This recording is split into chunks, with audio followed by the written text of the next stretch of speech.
नमस्कार दोस्तों, हमारी आज की कहानी है बड़प्पन। सुनीता। समझा करो ना, अभी मार्च का महीना है। सैलरी से काफी पैसा इनकम टैक्स में कट जाता है। होली भी है, सबके कपड़े भी बनवाने होते हैं। ऊपर से ये बचकानी जिद। 4 साल की बच्ची हो तुम, सबसे बड़ा हूँ और तुम भी यहाँ बड़ी बहू हो ना, इसलिए बड़प्पन दिखाना है तुम्हें। ओफो, तो ये तुम्हारे छोटे भाई की सैलरी का क्या? सब तुम ही इस घर के लिए करोगे और देवर का कर्तव्य नहीं कि बड़े भाई का सहारा बने। हमें भी अपने बारे में सोचने का हक है। बेचारी गुड्डी जिद कर रही थी कि साइकिल के लिए।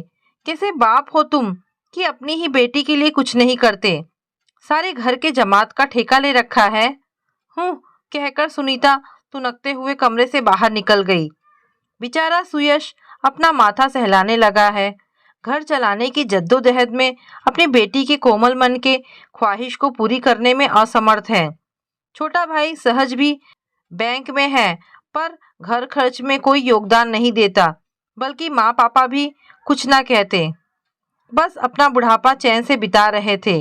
लेश मात्र भी सोचते वो लोग तो सुयश यूं दंस ना झेल रहा होता। तभी रोते हुए गुड्डी आती है। क्या हुआ बेटा, क्यों रो रही हो? गुड्डी के गाल में चिकोटी के निशान देख रहे, मतलब अभी किसी ने उसे बकोट दिया हो। देखो ना पापा, मुझे चिक्की ने नोचा है, बहुत दर्द हो रहा है। मम्मी भी नहीं दिख रही। सुयश अपनी बेटी के गाल पर लगे जख्म पर बोरोनिल लगाता है। कोई बात नहीं बेटा, भाई बहन के बीच छोटे मोटे झगड़े होते रहते हैं, ठीक हो जाएगा। तुम ऐसा बोल मेरी बेटी को बहलाया मत करो।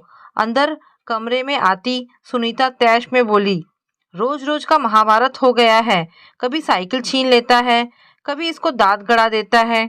कल तो हद ही हो गई, मामूली सी कहासुनी में चिक्की ने धक्का दे दिया था। वो तो सामने टेबल को पकड़ ली गुड्डी ने, नहीं तो माथा फूट जाता। ऊपर से राधिका गुड्डी को ही डांट रही थी कि लड़के से क्यों उलझती है। लड़कों की आदत होती है, हाथ पैर ज्यादा चलाते हैं। देखो जी, ये रोज रोज की किचकिच से कुफ्त हो रही है। तुम आज देवर से बात करो। उनका बेटा जिगर का टुकड़ा और मेरी बेटी फालतू तो नहीं। ठीक है, आज हम लोग बात करेंगे। बच्चों के लड़ाई झगड़े में बड़ों का बोलना अनुचित है। सहज से सुयश की बात होती है। सहज को अजीब लगा अपने बेटे की बदमाशी सुनकर। भाभी, यदि चिक्की शैतानी करता है तो आपने डांटा क्यों नहीं? आप उसकी बड़ी मम्मी हैं और आपको अधिकार है। लेकिन सुयश, मैं कैसे बोल सकती हूँ? राधिका को समझाना चाहिए। ये देखो गुड्डी के गाल का चोट। यह देख सहज एकदम से दुखी हो गया। राधिका, तुम चिक्की को यही संस्कार दे रही हो? अपनी बड़ी बहन के साथ ऐसा बर्ताव करे? ये लड़का है तो इसको शह दोगी, कल को बाहर जाएगा और किसी और के साथ यही करे तो तुम बाहर इसके पक्ष में लड़ने के लिए जाओगी? हद है तुम्हारे कुसंस्कारों का। भाभी कभी भी मुझसे उच्च स्वर में नहीं बोली है। एक तुम हो कि भाभी के परवरिश पर लड़ झगड़ रही हो, और माँ, तुम ये सब घर में होते देख रही हो। गांधारी का रोल हो गया है तुम्हारा। और पापा धृतराज।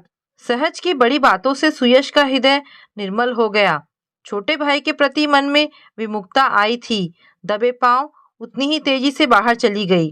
घर का माहौल सहज ने अपने सूझबूझ से अच्छा बना दिया। सुयश की मदद करने लगा। हर महीने घर का बिजली बिल, अन्न खर्च का जिम्मा अपने हिस्से कर लिया। इस तरह घर टूटने से बच गया। तो दोस्तों, ये कहानी आपको कैसी लगी मुझे कमेंट करके अवश्य बताएं। धन्यवाद दोस्तों।